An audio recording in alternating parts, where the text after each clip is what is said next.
Et place au sport avec du cyclisme. C'était ce matin la dernière étape du Grand Prix de la communauté d'agglomération du Nord-Bastère, couru sur 140 km entre Pointe-Noire et Grande-Savane à Petit-Bourg. Le duel entre le Vélo Club Grand Case de Saint-Martin et l'AS Bémao se solde par un match nul. Victoire d'étape pour l'un et le classement général pour l'autre.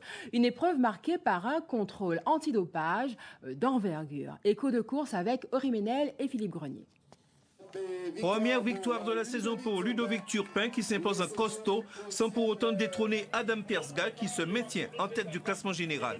On a gagné une étape, on aurait espéré mieux. Mais voilà, je le répète, Adam était très fort. Donc voilà, il y aura des meilleurs jours. Turpin deuxième du général, mais victoire d'Adam Persga au terme d'un prologue et 2 étapes. Chronortis Murillo complète le podium d'une course sélective constituée de beaux plateaux d'engagés. Franchement, je savais qu'il y a vraiment 2 personnes à suivre qui pour faire la différence. C'était Nicolas et Ludovic. Les autres ne sont pas des super bons rouleurs. Comme au début, on a vu les 2 Colombiens qui sont partis. On a attrapé avec Camargo. Surtout, le plus important, c'est la stratégie qu'on a fait avec Max. Ça paye.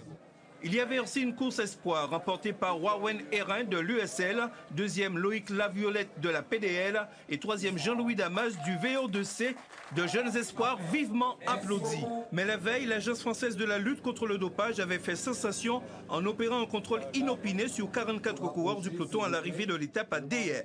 Tous les coureurs désignés ont dû s'exécuter, contrôle d'urine et contrôle sanguin, dont les résultats seront connus dans 10 jours.